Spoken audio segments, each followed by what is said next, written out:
I never thought a family dinner at Rosewood Bistro would be the night my cousin learned what happens when you disrespect a decorated military officer.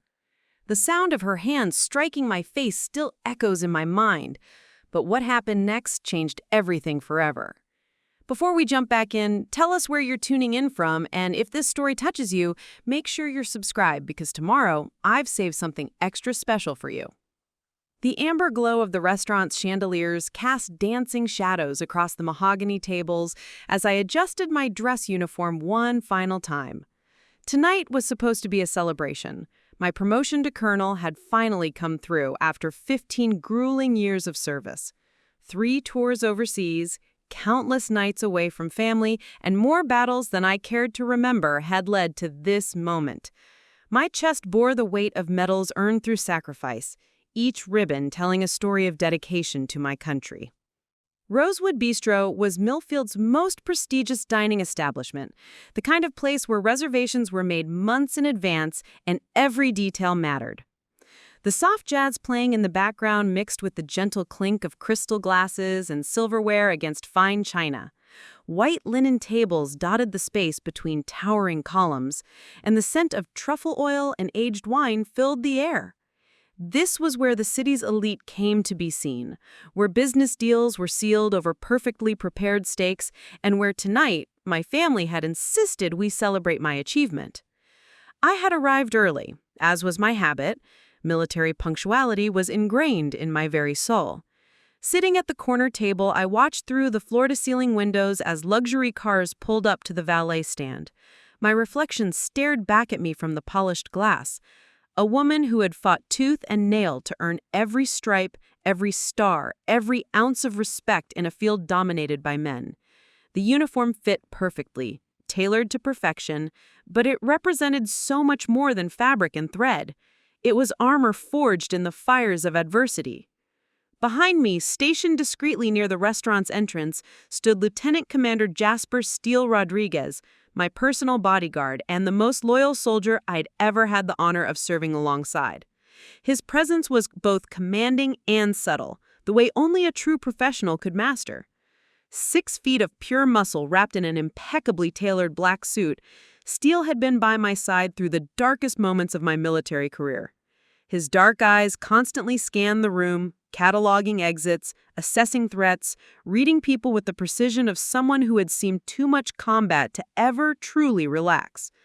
Steele wasn't just protection, he was family. We'd served together in the sandstorms of Afghanistan, the jungles of South America, and the frozen wasteland of the Arctic Circle. He'd taken bullets meant for me, and I'd done the same for him. When the military offered me personal protection befitting my new rank, there was only one name on my list.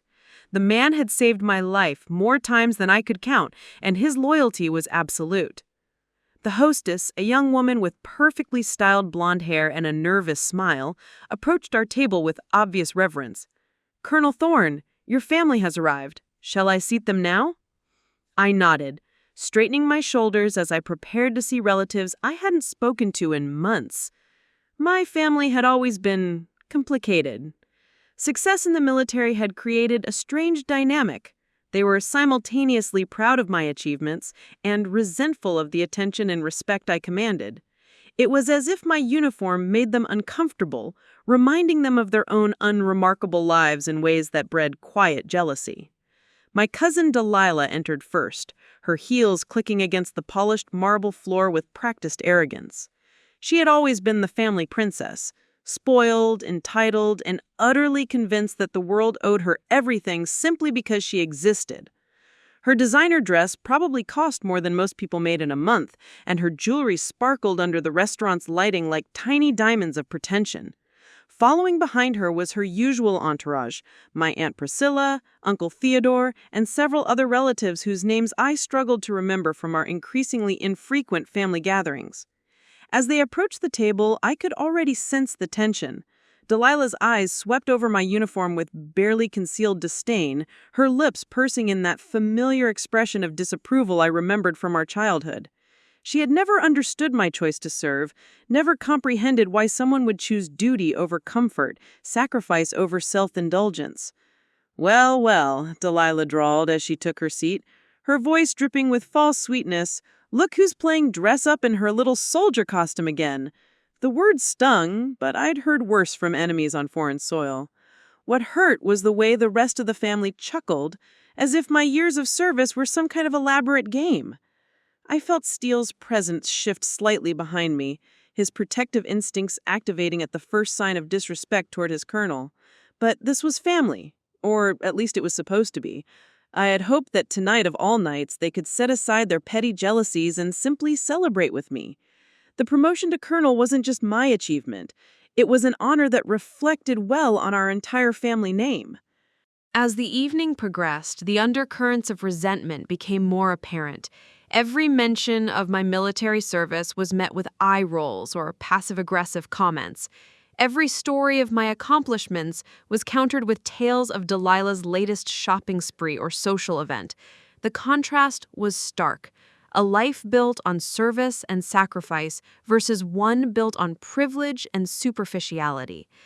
I should have seen the storm coming. The signs were all there. The loaded glances, the whispered conversations, the way Delilah's jaw clenched every time someone congratulated me on my promotion. But I had hoped, foolishly perhaps, that blood would be thicker than envy. Little did I know that within the next hour, my cousin would make a decision that would expose the true nature of our family dynamic and demonstrate exactly why I had chosen the military family over the biological one. The evening that was meant to celebrate my greatest achievement was about to become the night that changed everything forever. Preparing and narrating the story took us a lot of time, so if you are enjoying it, subscribe to our channel. It means a lot to us. Now back to the story. The waiter had just finished serving our appetizers when it happened. The crystal wine glass slipped from my fingers, not because I was clumsy, but because Delilah had accidentally knocked into my elbow while reaching for the breadbasket. The glass shattered against the marble floor with a sound that cut through the restaurant's gentle ambiance like a gunshot. Every head in Rosewood Bistro turned toward our table. The soft jazz seemed to pause, conversations died mid-sentence, and even the kitchen staff paired out from behind the service doors. In a restaurant where discretion was valued above all else, we had just become the center of unwanted attention. "Oh my God!" Delilah gasped, her voice pitched loud enough to reach the back tables. Her hand flew to her chest in an exaggerated display of shock, her eyes wide with manufactured horror. "Look what you've done! You've ruined my new dress!" I looked down at her outfit, a pristine white designer gown that probably cost more than most families spent on groceries in 3 months. There, spreading across the silk fabric like spilled blood, was a small stain from the red wine that had splashed when the glass fell.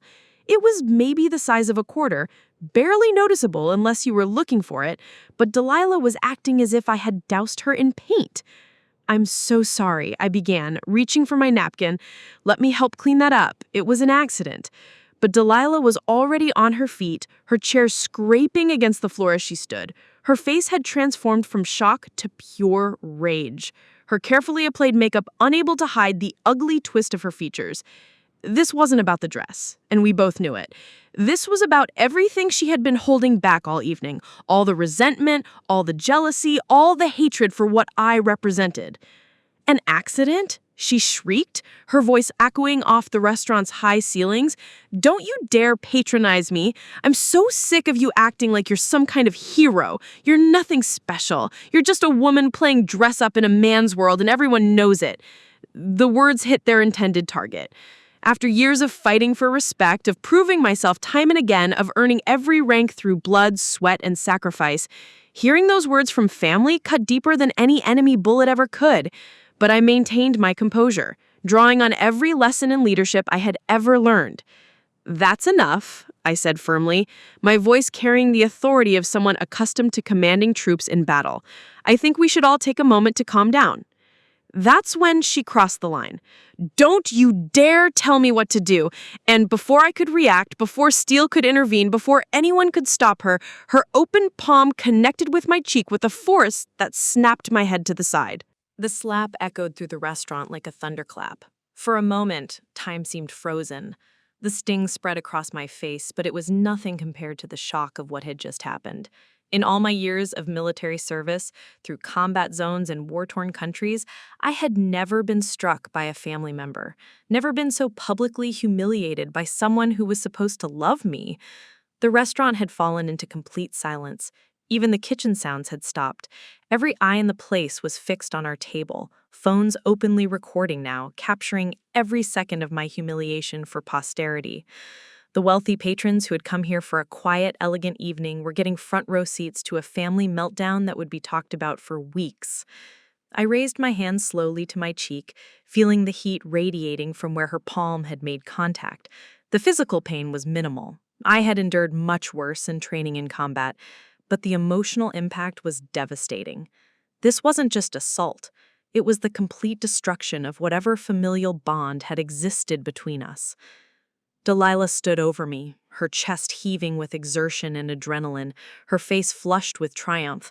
She looked down at me with pure satisfaction, as if striking a decorated military officer in public was some kind of victory.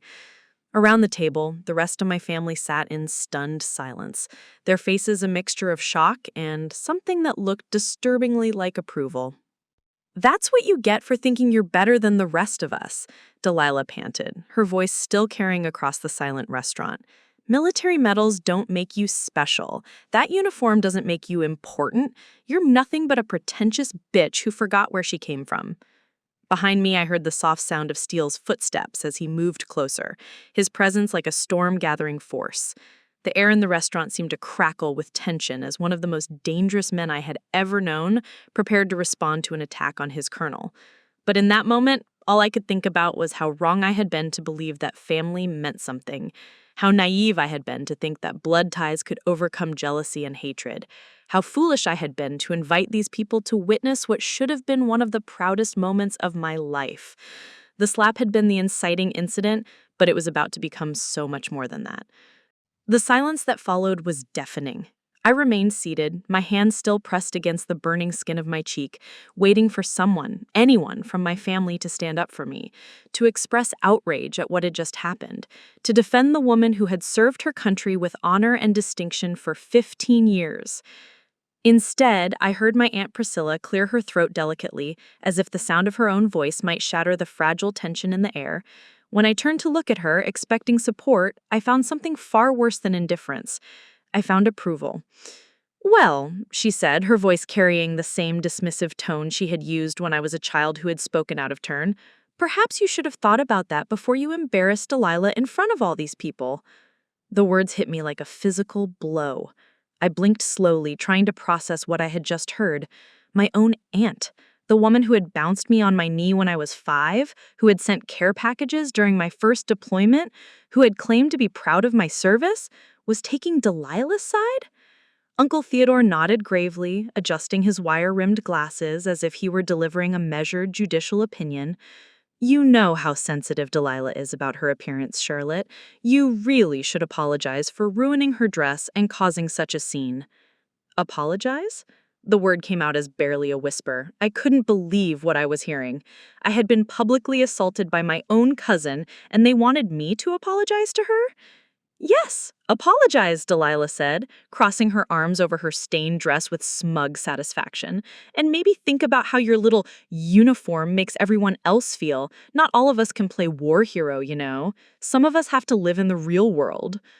I looked around the table at faces I had known my entire life. My cousin Rebecca, who had asked me to be maid of honor at her wedding 3 years ago, was studying her manicured nails as if they were the most fascinating thing in the world. My uncle Marcus, not the forbidden Marcus, but my father's brother who shared the same name, was signaling the waiter for another drink, clearly wanting to pretend none of this was happening.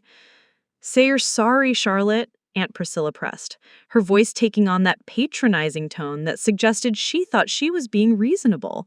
"You're making this so much harder than it needs to be. Just apologize for the accident and let's all move on." The accident. As if Delilah didn't deliberately knock into my elbow. As if she hadn't orchestrated this entire confrontation from the moment she walked into the restaurant. As if her assault on me was somehow my fault. I felt something cold settle in my chest, a familiar feeling I recognized from combat zones when I realized that the people I had trusted to watch my back had abandoned their posts. The betrayal of family cut deeper than any enemy fire, because at least with enemies you knew where you stood.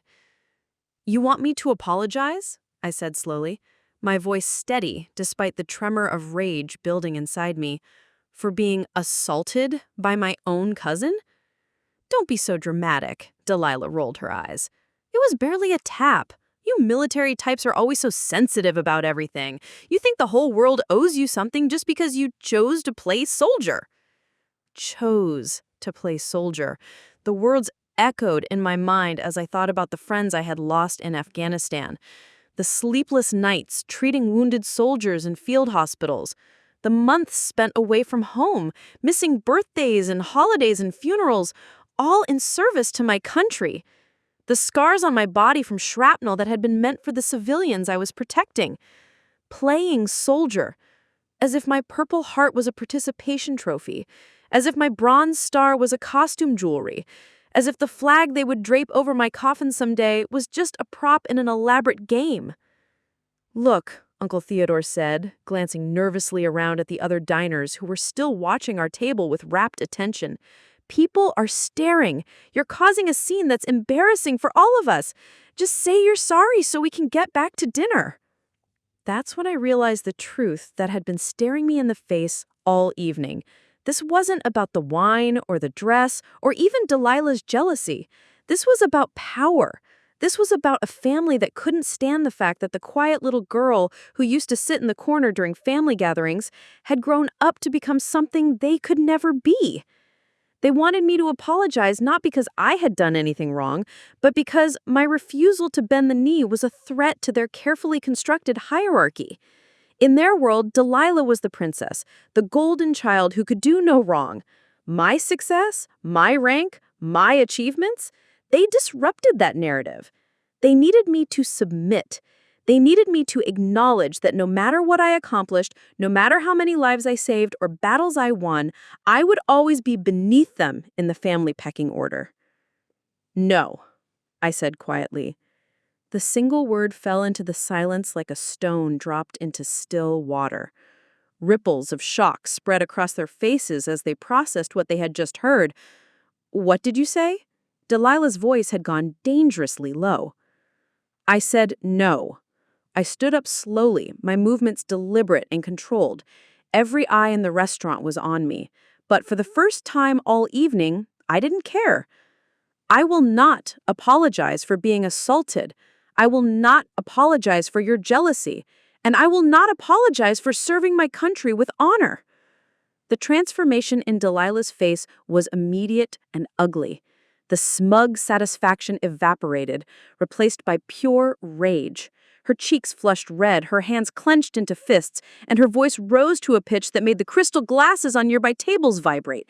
"How dare you? You think you're so much better than us? You think that uniform gives you the right to disrespect your family?" "I think," I said, my voice carrying the authority of someone who had commanded troops in battle, "that respect is earned, not demanded. And right now, you've earned nothing but my contempt." That's when I saw it, the moment Delilah decided that words weren't enough.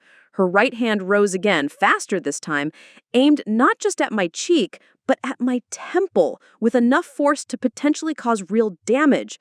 But before her hand could complete its arc, before she could strike a decorated military officer for the second time in 5 minutes, a voice cut through the air like a blade. "Touch my colonel again," Lieutenant Commander Rodriguez said, his words spoken with deadly quiet calm. The temperature in the restaurant seemed to drop 20 degrees. Steele had moved with the silent precision of a predator, positioning himself directly between Delilah and me. His massive frame cast a shadow over our table, and every person within 20 feet could feel the controlled violence radiating from his perfectly still form. This was no longer a family dinner gone wrong. This had become something far more dangerous, and everyone in the room knew it. Delilah's hand froze mid-swing, her arm trembling as Steele's words registered in her brain. The color drained from her face so quickly, I thought she might faint right there on the marble floor of Rosewood Bistro. She had never encountered someone like Lieutenant Commander Rodriguez before, someone whose very presence could shift the atmosphere of a room from civilized to deadly in the space of a heartbeat. I watched as my cousin's eyes took in Steele's imposing figure for the first time, really seeing him rather than dismissing him as mere decoration. 6 feet 4 inches of pure muscle wrapped in a tailored suit that couldn't quite hide the evidence of old battle scars. His dark eyes held the kind of cold calculation that came from years of making life and death decisions in fractions of seconds. This wasn't some hired security guard from a local agency. This was a man who had killed to protect what he valued, and right now, what he valued most was standing directly behind him. I wasn't going to, Delilah stammered, her voice suddenly small and uncertain. The aggressive bravado that had carried her through 2 assaults on a military officer evaporated like morning mist under Steele's unwavering stare. "You weren't going to what?" Steele asked, his voice maintaining that same deadly quiet tone. "You weren't going to strike a decorated colonel for the 2nd time tonight? You weren't going to assault a woman who has served this country with distinction for 15 years? You weren't going to continue your pathetic display of jealousy and entitlement?" The silence in the restaurant had become suffocating. Even the kitchen staff had stopped what they were doing, drawn by the palpable tension radiating from our corner of the dining room. I could see the maitre d' hovering near the hostess station, clearly debating whether to call security or simply let this play out. The wealthy patrons at nearby tables had abandoned all pretense of not watching, their expensive meals growing cold as they witnessed what was rapidly becoming the most dramatic dinner service in Rosewood Bistro's history. But in that moment, as I stood behind Steele's protective presence, something shifted inside me. The immediate shock of my family's betrayal began to crystallize into something else, a cold, hard understanding of exactly what I was dealing with. These people weren't my family. They were strangers who happened to share my DNA, nothing more. I thought about the real family I had built over the years, the brothers and sisters in arms who would have laid down their lives for me without question. Sergeant Murphy, who had carried me 3 miles through enemy territory when I took shrapnel to the leg. Captain Williams, who had given me her own rations when supply drops were delayed for 2 weeks in the Afghan mountains. Lieutenant Hayes, who had literally thrown herself between me and a sniper's billet in Syria. Those people understood loyalty. They understood sacrifice. They understood that family wasn't just about blood. It was about the bonds forged in fire, tested under pressure, and proven through action. The people sitting around this table had failed every test that mattered. I looked at my Aunt Priscilla, who was now clutching her pearl necklace as if it might protect her from Steele's intimidating presence. This was the woman who had raised me for 2 summers when my parents went through their divorce, who had taught me how to braid my hair and make chocolate chip cookies. But she had also been the first to demand I apologize for being assaulted, the first to minimize my military service, the first to choose Delilah's manufactured drama over my actual pain. Uncle Theodore was staring down at his plate as if the pattern on the china held the secrets of the universe. The same man who had given me my first book about military history when I was 12, who had encouraged my interest in strategy and tactics, who had claimed to be proud when I graduated from West Point. Yet when it mattered, when I needed someone to stand up for what was right, he had folded faster than a house of cards in a hurricane. And then there was Delilah herself, still frozen with her hand half raised, finally understanding that there were consequences to her actions. The golden child who had never been told no, who had never faced a situation where her tears and tantrums couldn't manipulate the outcome. She was learning, perhaps for the first time in her privileged life, that the real world didn't operate according to her rules. The memories came flooding back then, unbidden and unwelcome. Every family gathering where my achievements had been minimized or ignored, every holiday dinner where Delilah's latest shopping spree or social media milestone had been celebrated while my promotions and commendations were glossed over with polite but disinterested congratulations. Every phone call from relatives who wanted to know when I was going to settle down and find a nice husband instead of playing soldier. I remembered my grandmother's funeral 3 years ago when I had flown back from a classified mission in Eastern Europe, still exhausted and emotionally raw from watching good soldiers die in a conflict the public would never hear about. I had stood in my dress uniform representing not just myself, but every service member who couldn't be there to pay their respects. And what had the family talked about afterwards? Delilah's new boyfriend and his expensive car. I remembered my father's birthday party 2 years ago when I had received an emergency call during dinner, a crisis situation that required my immediate input on a hostage rescue operation. Lives were literally hanging in the balance, and I had excused myself to take the call in private, speaking in hushed tones to my commanding officer about extraction strategies and tactical considerations.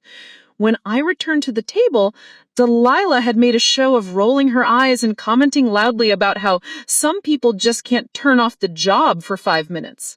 The family had laughed. They had laughed at my dedication to saving lives. I thought about the last Christmas gathering, when I had brought photos from a humanitarian mission in South America, where my unit had helped build schools and medical clinics in villages that had been devastated by natural disasters. I had been proud of the work we had done, the lives we had improved, the hope we had restored to communities that had lost everything. Delilah had glanced at the photos for exactly 30 seconds before launching into a detailed description of her latest vacation to the Maldives, complete with dozens of selfies and complaints about the service at her 5-star resort. Every slight, every dismissal, every moment when they had made me feel like my service was an inconvenience rather than an honor, it all crystallized in that moment of perfect clarity. This had been building for years. Tonight was just the moment when the mask finally slipped, when their true feelings were exposed for everyone to see. And you know what? I was grateful. Better to know the truth than to keep living a lie. Better to see them clearly than to waste any more energy trying to win approval from people who were fundamentally incapable of understanding what real honor looked like. I placed a gentle hand on Steele's shoulder, feeling the coiled tension in his muscles. He was ready to end this confrontation in the most direct way possible, but that wasn't necessary. Not anymore. I had everything I needed to know about these people, and it was time to start planning my next move. "Stand down, Lieutenant Commander," I said quietly, using his rank to remind everyone in earshot exactly who they were dealing with. "I think we've learned everything we need to know here." Steele stepped aside, but his eyes never left Delilah's face. The threat remained implicit, but absolutely clear. She lowered her hand slowly, finally understanding that this was no longer her show to run. But I was just getting started. The moment of clarity that washed over me felt like stepping out of a fog I hadn't even realized I was walking through. For years, I had been operating under the misguided belief that family meant something sacred, something worth preserving at any cost. I had bent over backward, made excuses, swallowed insults, and endured countless humiliations, all in the name of keeping the peace with people who had never once shown me the same courtesy. But standing there in Rosewood Bistro, with the sting of Delilah's slap still fresh on my cheek, and the echo of my family's betrayal ringing in my ears, I felt something I hadn't experienced in years: absolute freedom. The freedom that comes from finally seeing the truth, no matter how ugly it might be. I looked at Steele, whose protective stance hadn't relaxed even slightly. This man had followed me through war zones, had taken bullets meant for me, had never once questioned my judgment or authority. When I gave an order, he followed it without hesitation, because he trusted me completely. When I needed backup, he was there before I even had to ask. When someone threatened me, he responded with the full force of his training and loyalty. That was what real family looked like. Not these people who shared my blood, but couldn't be bothered to show me basic respect. You know what? I'm done. The words felt powerful as they left my mouth, each syllable carrying the weight of 15 years of accumulated disappointment and frustration. I wasn't just talking about this dinner or this evening or even this particular confrontation. I was talking about the entire charade of pretending that these people deserved a place in my life.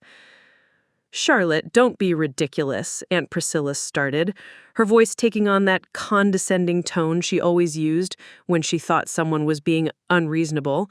"We're family. You can't just..." "Can't just what?" I interrupted, my military training kicking in as I took command of the conversation. "Can't just refuse to be treated like garbage? Can't just demand basic respect from the people who claim to love me? Can't just walk away from toxic relationships that serve no purpose in my life?" Uncle Theodore cleared his throat nervously, glancing around at the other diners who were still watching our table with rapt attention. "Perhaps we should discuss this somewhere more private," he suggested weakly. "No," I said firmly. "We're going to discuss this right here, right now, because I'm tired of pretending that any of this is normal or acceptable." I turned my attention to Delilah, who was still standing frozen near her chair, her face pale and her earlier bravado completely evaporated. "You want to know what's really pathetic, Delilah? It's not my military service. It's not my dedication to something bigger than myself. It's the fact that you're so threatened by someone else's success that you have to tear them down to feel good about your own meaningless existence." Her mouth opened and closed like a fish gasping for air, but no words came out.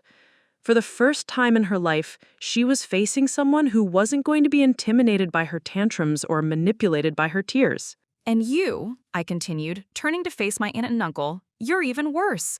At least Delilah is honest about her jealousy. You two hide behind this facade of family loyalty while enabling her worst behavior and teaching her that there are no consequences for her actions." The restaurant had become completely silent now, every patron and staff member hanging on my words. I could see phones being held up, recording every second of what was rapidly becoming a viral moment. Good. Let them record it. Let the whole world see what happened when entitled people finally met someone who refused to play their games. I felt a strange calm settling over me. The same feeling I experienced before major military operations, when all the planning was done and it was time to execute the mission. This wasn't about anger anymore, or hurt feelings, or even justice in the traditional sense. This was about taking control of my own narrative and refusing to let these people define my worth. "Here's what's going to happen," I announced, my voice carrying the authority of someone accustomed to being obeyed without question.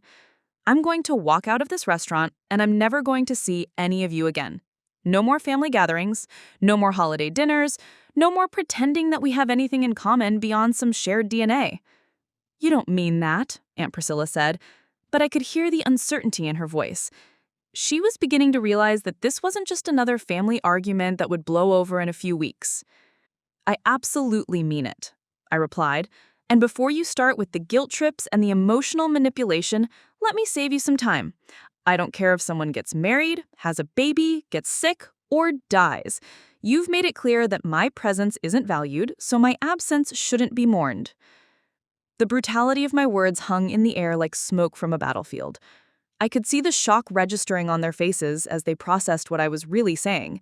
This wasn't a temporary falling out or a moment of heated emotion that would pass with time. This was a permanent severance of ties, a declaration of independence from a family that had never truly accepted me. But I wasn't finished. Years of strategic thinking and tactical planning had taught me that winning a bout required more than just superior firepower. You had to cut off the enemy's supply lines, eliminate their ability to regroup, and ensure they couldn't mount a counterattack when you turned your back. "Steele," I said, turning to address my bodyguard while keeping my eyes fixed on my former family. "I want their names, their phone numbers, their email addresses, their social media accounts, everything." Lieutenant Commander Rodriguez nodded once, his expression grim but professional. He understood exactly what I was asking for and why.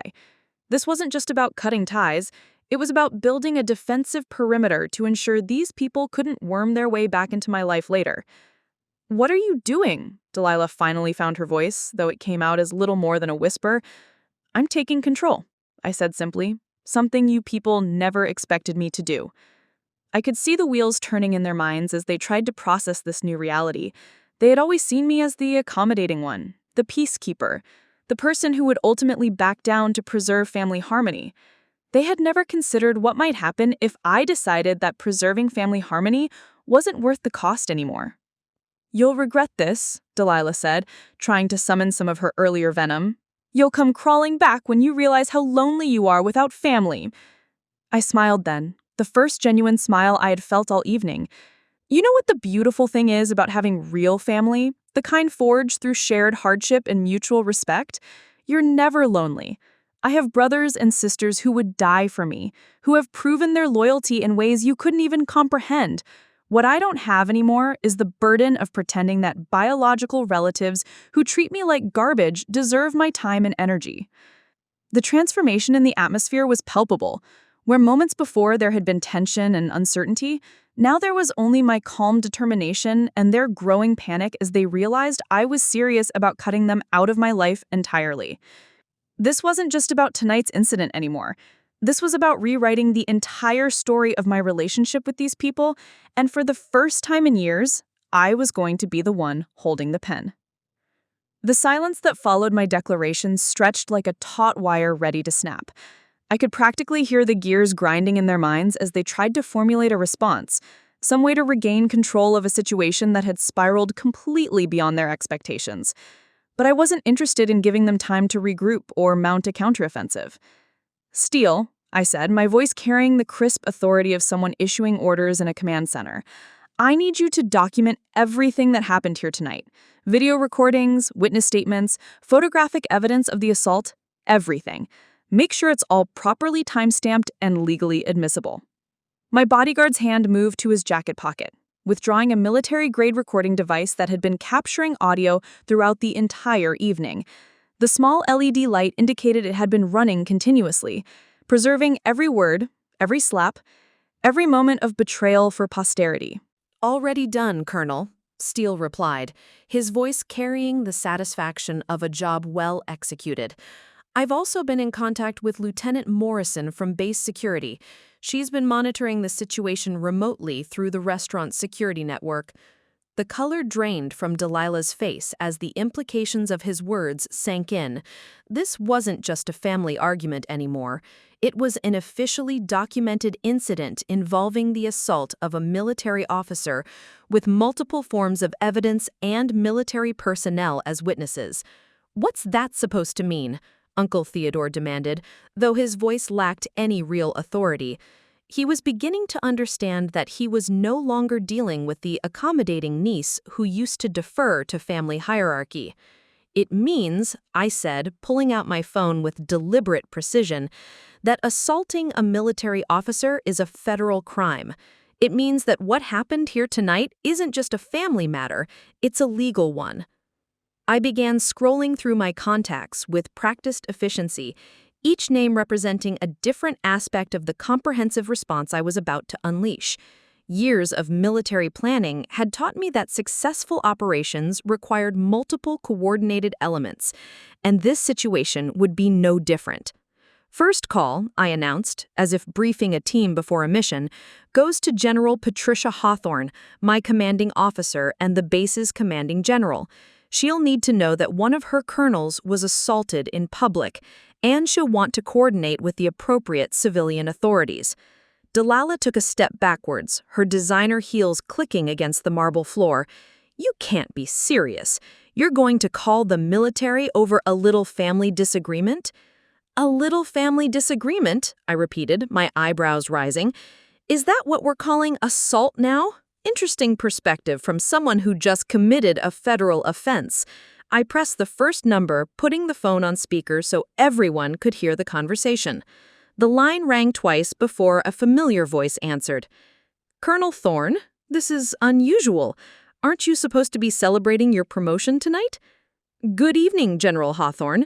I'm afraid the celebration has been interrupted by an incident that requires official notification. I've been physically assaulted by a civilian in a public restaurant, and the assault was captured on multiple recording devices. The silence on the other end of the line was brief but telling. General Hawthorne had been in the military for 30 years, and she understood immediately that this wasn't a minor altercation. Are you injured, Colonel? Do you require medical attention or immediate backup? Negative on medical attention, ma'am. Lieutenant Commander Rodriguez is with me, and the situation is currently contained. However, I wanted to inform you that I'll be filing formal charges and will need to coordinate with base legal and civilian authorities. Understood. I'll have Major Collins from JAG contact you within the hour, and I'll personally notify the FBI liaison about the assault on federal personnel. Are the perpetrators still present? I looked directly at Delilah, whose face had gone from pale to green. Yes, ma'am, they're right here, and everything has been documented. Excellent work, Colonel. Handle this by the book and keep me informed. We don't tolerate attacks on our people, regardless of who the attackers think they are. The call ended, and I immediately began dialing the second number. Next call goes to Agent Sarah Chen with the FBI. She handles crimes against federal personnel and will want to coordinate with local law enforcement. Wait, Aunt Priscilla interjected, her voice climbing toward panic. This is getting out of hand. Can't we just talk about this like civilized people? Civilized people, I said without looking up from my phone, don't assault decorated military officers in public restaurants. That ship has sailed, Aunt Priscilla. The FBI call went through even faster than the first one. Agent Chen was someone I had worked with during a joint operation 2 years earlier, and she knew my reputation for precision and truthfulness. Colonel Thorne, what can I do for you? Agent Chen, I need to report an assault on federal personnel. I'm a colonel in the U.S. Army, and I was struck by a civilian in a public restaurant approximately 10 minutes ago. The assault was witnessed by dozens of people and recorded on multiple devices. Location? Rosewood Bistro, downtown Millfield. The perpetrator is still on scene, along with multiple witnesses who can verify the sequence of events. I'm dispatching a team now. Don't let anyone leave, and make sure all recording devices are preserved as evidence. Are you familiar with federal assault statutes regarding military personnel? Yes, ma'am. Up to 20 years federal prison time for aggravated assault on a commissioned officer. I could hear Delilah make a strangled noise behind me, but I kept my attention focused on the phone call. That's correct. My team will be there in 15 minutes. Until then, consider this a crime scene. The third call was to my personal attorney, Marcus Blackstone, a former military lawyer who now specialized in federal crimes and civil litigation. He answered on the first ring, as he always did when I called. Charlotte, what's the situation?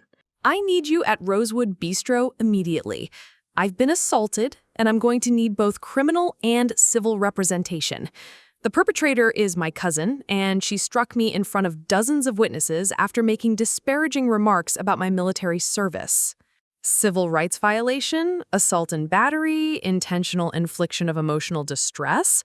I can think of at least 6 causes of action off the top of my head. Are there damages? Reputational damage, emotional distress, potential career impact from the public nature of the assault. And, Marcus, I want to sue for everything. I want to make an example that will prevent anyone else from thinking they can attack military personnel without consequences. I'll be there in 10 minutes. Don't sign anything, don't agree to anything, and document everything. As I ended the third call, I could see the full weight of the situation finally settling on my family's faces. What had started as Delilah's jealous tantrum was rapidly transforming into a federal case with potentially life-altering consequences. But I wasn't finished. The fourth call would be the one that really drove home the magnitude of their mistake. Final call, I announced, scrolling to another contact, goes to Channel 7 News. I think the public has a right to know when decorated military veterans are assaulted by their own families in public restaurants. No! Delilah screamed, lunging toward me in a desperate attempt to grab my phone. But Steele was already moving, his massive frame intercepting her with effortless precision. I wouldn't do that if I were you. Interfering with a federal investigation is another felony. She stopped mid-lunge, finally understanding that every move she made was only digging her hole deeper. I pressed the number and waited for the news director to answer. When she did, I smiled for the second time that evening. Rebecca, this is Colonel Charlotte Thorne. Do you have a crew available for a breaking news story about the assault of a military officer? The news director's voice crackled through my phone speaker with the excitement of someone who had just been handed a career-defining story. Colonel Thorne, are you telling me you were assaulted while in uniform at Rosewood Bistro tonight? That's correct, Rebecca. Full dress uniform, dozens of witnesses, multiple recording devices captured the entire incident. The perpetrator is my cousin, who struck me across the face after making derogatory comments about my military service. We'll have a crew there in 8 minutes. Can you stay on scene until we arrive? I'll be here, I confirmed, glancing around at my family who looked like they were watching their own execution being planned in real time. The FBI is en route as well, so you'll have multiple law enforcement agencies to interview. As I ended the call, the restaurant's atmosphere had shifted dramatically. What had been a quiet, elegant dining establishment was now buzzing with nervous energy. Other patrons were openly recording with their phones, the waitstaff was huddled near the kitchen doors, whispering amongst themselves, and the maitre d' was frantically making phone calls, presumably to the restaurant's management and legal team. "This is insane," Uncle Theodore said, his voice shaking as he finally grasped the magnitude of what was unfolding. "Charlotte, you're destroying our family over one moment of poor judgment." I turned to face him with the same cold precision I used when addressing enemy combatants during interrogations. "No, Uncle Theodore, Delilah destroyed this family when she decided that assaulting a military officer was an acceptable way to express her jealousy. I'm simply ensuring there are appropriate consequences for that decision." The front entrance to Rosewood Bistro suddenly burst open with the controlled urgency of professionals responding to a crisis. Agent Sarah Chen strode through the doorway, her FBI credentials already visible, followed by 2 additional agents and a crime scene photographer. Her eyes swept the restaurant with practiced efficiency before locking onto mine. "Agent Chen, I need you to walk me through exactly what happened step by step."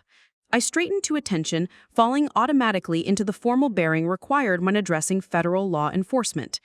"Agent Chen, at approximately 21:30 hours, I was dining with family members to celebrate my recent promotion to colonel. During the meal, my cousin Delilah Pemberton," I gestured toward Delilah, who seemed to shrink under the agent's professional gaze, "deliberately knocked into my elbow, causing me to spill wine on her dress. When I attempted to apologize and offered it clean for cleaning, she became verbally abusive, making disparaging remarks about my military service and referring to my uniform as playing dress-up."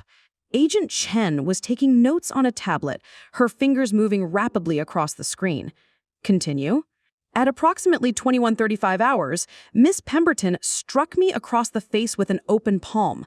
The assault was witnessed by approximately 40 restaurant patrons and recorded on multiple devices. When I refused to apologize for being assaulted, several family members demanded that I do so, effectively supporting the assault." "And the perpetrator's current location?" "Standing right behind you," I said, nodding toward Delilah, who looked like she was contemplating making a run for the nearest exit. Agent Chen turned around slowly, her federal credentials catching the light, as she addressed my cousin. "Miss Pemberton, you're under arrest for assault on a federal officer. You have the right to remain silent." "This is all a misunderstanding," she cried, her voice rising to a near shriek.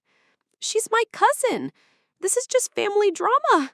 You can't arrest me for family drama." "Ma'am," Agent Chen replied, with the patience of someone who had heard every excuse in the book. "Assault is assault, regardless of your relationship to the victim. Federal law doesn't make exceptions for family members who attack military personnel." As Delilah was being led away, the restaurant's front entrance opened again, this time admitting a news crew with professional-grade cameras and lighting equipment. Rebecca Martinez, Channel 7's lead investigative reporter, swept into the dining room with the commanding presence of someone who had covered everything from congressional scandals to international conflicts. "Colonel Thorne," Rebecca called out, her camera operator already rolling. can you give us a statement about what happened here tonight?" I stepped forward, positioning myself where the lighting was optimal and my uniform would be clearly visible to viewers. This wasn't about vengeance anymore. This was about sending a message that attacks on military personnel would not be tolerated, regardless of who perpetrated them. "Good evening," I began, my voice carrying the authority and composure that had been drilled into me through years of media training. "Tonight, while celebrating my promotion to colonel, I was physically assaulted by a family member who struck me across the face after making derogatory comments about my military service. The assault occurred in front of dozens of witnesses and was captured on multiple recording devices." Rebecca stepped closer, her microphone extended toward me. "Colonel, this attack came from your own cousin. How does that make you feel?" "It demonstrates that respect for our military and the sacrifices made by service members cannot be taken for granted, even within families. When someone chooses to assault a decorated officer, they're not just attacking an individual, they're attacking the institution and values that our military represents." Behind the cameras, I could see my remaining family members huddled together like refugees from a disaster zone. Aunt Priscilla was dabbing at her eyes with a napkin. Uncle Theodore was frantically typing on his phone, and my other cousins looked like they wanted to disappear into the marble floor. What message do you hope this sends? That there are consequences for attacking military personnel, regardless of your relationship to them.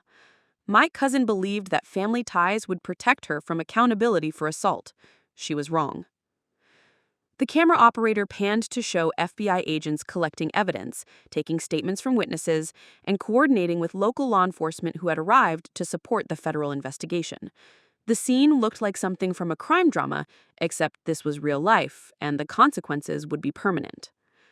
"Colonel, what's next for you in this situation?"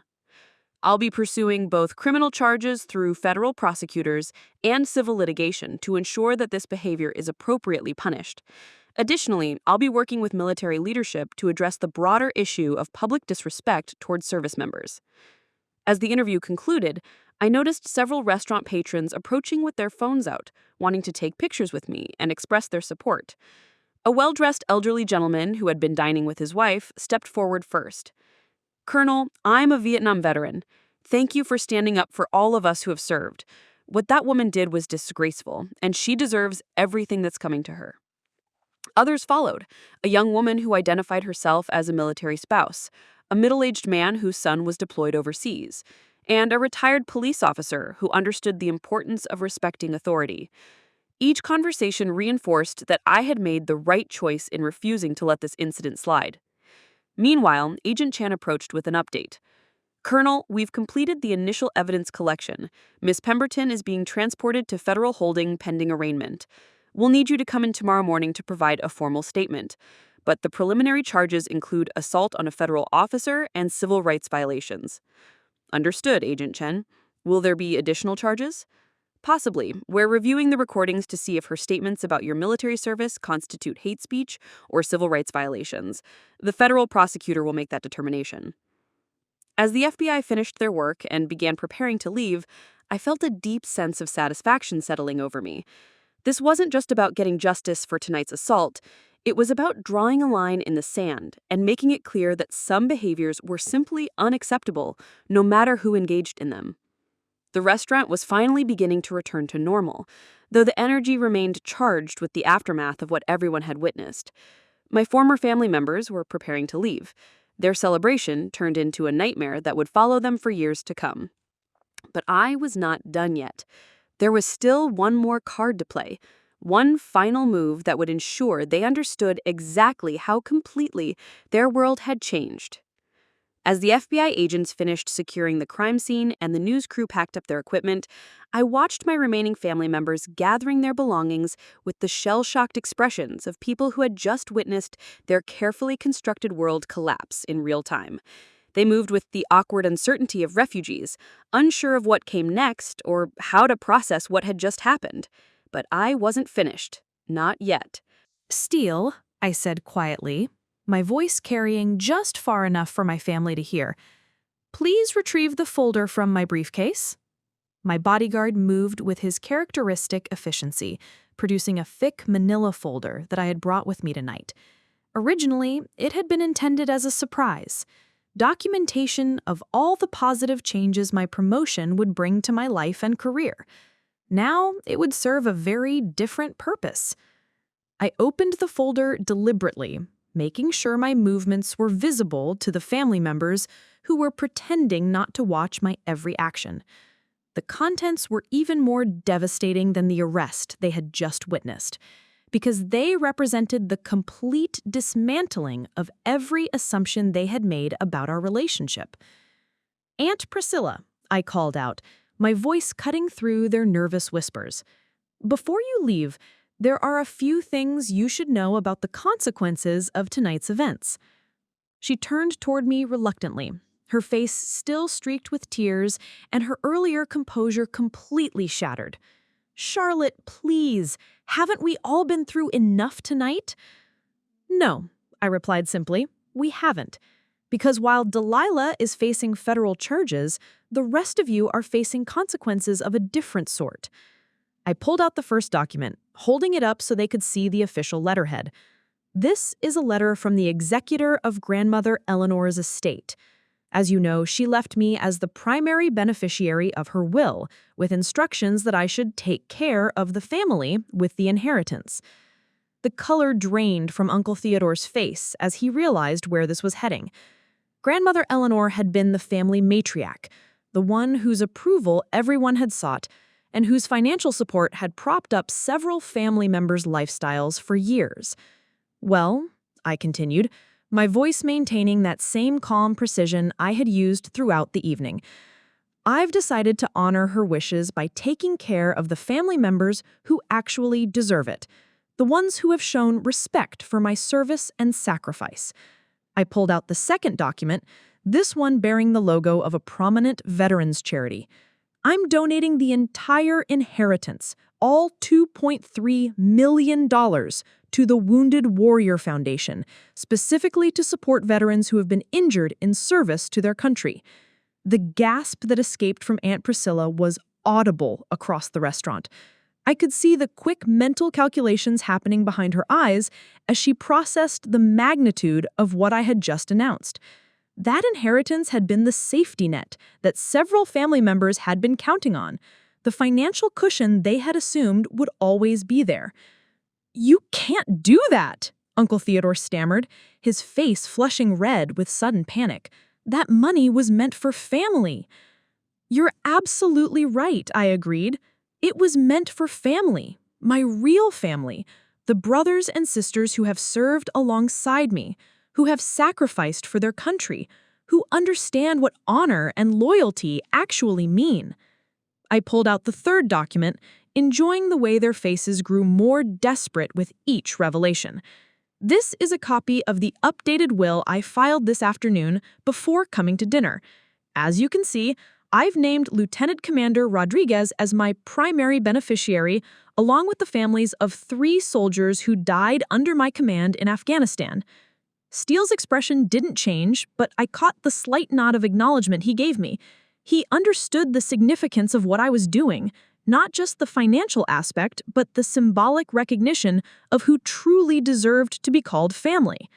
But perhaps most importantly, I continued, reaching for the final set of documents, these are copies of social media posts that have been scheduled to go live across all major platforms over the next 24 hours.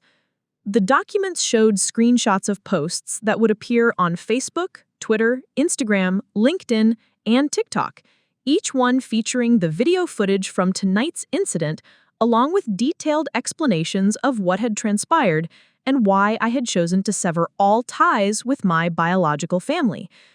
The video of Delilah assaulting me has already been viewed over 50,000 times on various platforms, I explained, watching as the implications sank in. By tomorrow morning, it will likely have millions of views.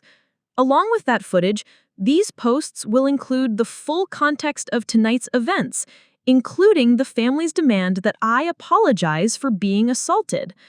Cousin Rebecca, who had been silent throughout the entire evening, finally found her voice. "You're going to destroy our reputations over this?" I'm not destroying anything, I corrected. I'm simply documenting what happened and allowing the public to draw their own conclusions about a family that demands apologies from assault victims. I pulled out my phone and began reading from one of the prepared posts. Tonight, while celebrating my promotion to colonel, I was physically assaulted by my cousin after she made derogatory comments about my military service. When I refused to apologize for being attacked, my family sided with my attacker. This is what happens when jealousy and entitlement override basic human decency. The posts would be accompanied by hashtags that were already trending. Hashtag military respect, hashtag family betrayal, hashtag justice for veterans, and hashtag no apologies for service. Social media had a way of making stories like this go viral, especially when they involved military personnel being mistreated by their own families. Each post also includes information about Delilah's arrest and the federal charges she's facing, I continued, along with screenshots of the family's social media profiles, their employers' contact information, and details about their various business ventures and social organizations. Aunt Priscilla's hand flew to her throat as she realized what this meant. She was the president of the Millfield Country Club's Ladies Auxiliary, a position that depended entirely on her reputation and social standing. Uncle Theodore ran a small consulting firm that relied heavily on referrals and word-of-mouth recommendations. Cousin Rebecca worked in real estate, where reputation was everything. "You're going to ruin us," Uncle Theodore said, his voice barely above a whisper. "No," I replied, standing up and smoothing down my uniform with practiced precision. "You ruined yourselves when you chose to support someone who assaulted a decorated military officer. I'm simply making sure that your choices have appropriate consequences." I gathered the documents and placed them back in the folder, each movement deliberate and final. By tomorrow morning, everyone in Millfield will know exactly what kind of people you are. Your employers will know, your friends will know, your business associates will know, your social clubs will know. The beauty of social media was its permanence and reach. Once something went viral, it became part of the digital record forever. Years from now, when potential employers or business partners searched their names online, this incident would be the first thing that appeared. "But here's the most beautiful part," I said, unable to keep the satisfaction out of my voice. "None of this would have happened if you had simply done the right thing. If you had defended me instead of attacking me. If you had shown basic respect for my service instead of dismissing it. If you had been the family I deserved instead of the family I was stuck with." I could see the full weight of their situation finally settling on their shoulders. This wasn't just about tonight's incident anymore. This was about the systematic destruction of everything they had built their lives around, their reputations, their social standing, their business relationships, their comfortable assumptions about how the world worked. And it was all happening because they had made the catastrophically poor decision to side with someone who had assaulted a federal officer. "The posts go live at 0600 hours, I announced, using military time to emphasize the precision with which I had planned every aspect of this response. By the time you wake up tomorrow morning, your phones will be ringing with calls from reporters, employers, and very angry friends who are wondering why they're associated with people who support attacking veterans." I looked at each of them one final time, memorizing their faces not out of nostalgia, but out of professional satisfaction at a mission completed successfully. "Enjoy your new reality," I said. "You've earned every bit of it." The September night air hit my face like a cleansing wave as I stepped out of Rosewood Bistro, leaving behind the wreckage of relationships that had never been worth preserving in the first place. Steele walked beside me, his presence as steady and reliable as it had been through countless missions in hostile territory, but tonight felt different. Not like an escape from enemy fire, but like a liberation from a prison I hadn't even realized I'd been trapped in. My phone had been buzzing continuously since Agent Chen left the restaurant, messages flooding in from colleagues who had already seen the news reports or social media posts. I scrolled through them as Steele opened the door to our military-issued vehicle, each notification bringing a smile to my face. "Colonel, just saw the news. That took real courage. Proud to serve under your command. Major Williams, my second in command. Ma'am, heard what happened. The whole unit is talking about it. You did the right thing. Sergeant First Class Martinez, one of my most trusted NCOs. Charlotte, watching the interview now, you handled that with the grace and strength I've come to expect from one of my finest officers, General Hawthorne herself. But it wasn't just military personnel reaching out. Messages were coming in from veterans organizations, military spouses, active duty families, and civilians who understood what my uniform represented. The hashtags I had strategically launched were already trending nationwide, with thousands of people sharing their own stories of military service being disrespected or dismissed by family members. "Steele," I said as we pulled away from the restaurant, the city lights blurring past the windows. "Check the analytics on those social media posts." He pulled out his tablet, his fingers moving across the screen with practiced efficiency. "Colonel, the main video has been shared over 300,000 times in the past 2 hours. The hashtag no apologies for service is trending number 2 nationwide. Hashtag military respect is number 4. I felt a deep satisfaction settling in my chest. This had become bigger than just my personal situation. It had tapped into something that military families across the country had been feeling for years. The casual disrespect, the dismissive comments, the assumption that military service was somehow less valuable than civilian careers. My phone rang, and I recognized the number immediately. "Colonel Thorne speaking. It's Charlotte, it's Marcus. I've been monitoring the situation from my office. You need to know that we've already received over 25 calls from reporters, 3 book publishers, and someone from a major streaming service that wants to discuss a documentary." My attorney's voice carried the excitement of someone who had realized they were handling a case that would define careers. More importantly, I've heard from Delilah's legal team. They want to discuss a plea bargain. Already? I asked, though I wasn't surprised. Federal charges carried serious time, and smart lawyers knew when their clients were facing an unwinnable situation. The federal prosecutor is pushing for the maximum sentence, 20 years for assault on a federal officer, plus additional time for civil rights violations.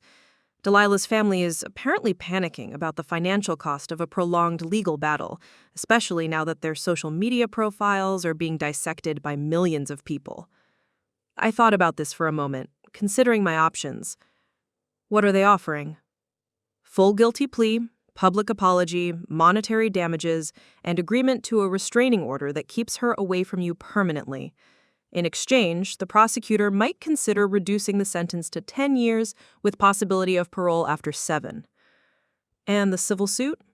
That's separate. I'm estimating we can get at least $5 million in damages for assault, battery, intentional infliction of emotional distress, and civil rights violations.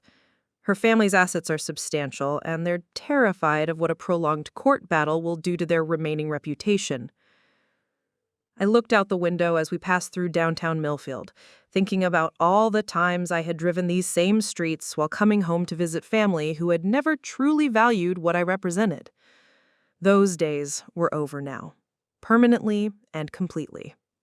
"Draft the terms," I told Marcus, "but I want the public apology to be specific. She needs to acknowledge that her actions were wrong, that military service deserves respect, and that her jealousy and entitlement led her to commit a federal crime. I want it broadcast on the same news channels that covered tonight's story." Consider it done. Charlotte, I have to say, in 30 years of practicing law, I've never seen someone handle a crisis with this level of strategic precision. You turned what could have been a humiliating family incident into a nationwide conversation about respecting our military. As the call ended, Steele navigated us toward the base, where I knew a different kind of family would be waiting for us. Word traveled fast in military circles, and I could already see messages from soldiers who wanted to check on my well-being and express their support. The contrast was striking. While my biological family had demanded that I apologize for being assaulted, my military family was rallying around me with the kind of loyalty and support that couldn't be faked or manufactured. These were people who understood sacrifice, who valued honor, who knew that some things were worth fighting for. My phone buzzed with a text from Lieutenant Morrison, the base security officer who had been monitoring the situation remotely. "Colonel, the whole base is talking about what happened. You've got a standing ovation waiting for you when you get back. Also, 3 new recruits specifically mentioned your interview when they signed up tonight. You're inspiring the next generation." That message meant more to me than any family approval ever could. The idea that my stand against disrespect might encourage other young people to serve their country with pride, that was a legacy worth building. As we approached the base gates, I could see a small crowd gathered near the entrance. Not protesters or reporters, but soldiers, veterans, and military families holding signs with messages like, "Respect our heroes," "No apologies for service," and "Colonel Thorne, true leadership." "Looks like you've got a welcoming committee," Steele observed, a rare smile crossing his usually stoic features. I stepped out of the vehicle to spontaneous applause, handshakes, and words of support from people who understood what tonight had really been about. These weren't people who shared my DNA, but they were family in every way that mattered. A young private approached me, his face earnest and respectful. "Ma'am, I just wanted to say thank you. My girlfriend's family has been giving her grief about dating someone in the military, saying we're just playing soldier. After seeing your interview tonight, she showed them the video and told them that if they can't respect my service, they can't respect her either." Stories like that continued throughout the evening. A veteran who had been struggling with family members who dismissed his PTSD, a military spouse whose in-laws had criticized her husband's deployment schedule, a retired sergeant whose own children had seemed embarrassed by his Purple Heart. Each conversation reinforced that my decision to take a stand had rippled far beyond my personal situation. It had become a rallying cry for military families who had been told to stay quiet, to not make waves, to accept disrespect in the name of keeping peace. Later that night, as I sat in my quarters reviewing the messages and news coverage, I reflected on the journey that had brought me to this moment. The girl who had once bent over backwards to win approval from people who would never truly value her had evolved into a woman who understood her worth and refused to accept anything less than the respect she had earned. My phone displayed a final notification. The scheduled social media posts had gone live exactly at 0600 hours, just as I had promised. By now, millions of people would have seen the video of Delilah's assault, read the context of my family's betrayal, and drawn their own conclusions about what kind of people would side with someone who attacks a decorated veteran. The consequences for my former family would unfold over the coming days, months, the gradual realization that their actions had permanently altered how the world saw them. But those consequences were theirs to bear, earned through their own choices. For me, the future stretched ahead like an open road. A promotion that would bring new challenges and opportunities. A military family that had proven their loyalty beyond question. And the satisfaction that comes from standing up for something bigger than yourself, even when the cost is everything you thought you wanted. I had walked into Rosewood Bistro that evening as someone still seeking approval from people who would never give it. I was leaving as someone who had learned the difference between family and biology, between respect and fear, between keeping peace and finding justice. And for the first time in 15 years of military service, I felt truly free. Coming up next, you'll see 2 more stories we handpicked just for you. If this one struck a chord, you're going to love what's next. Tap to keep the journey going.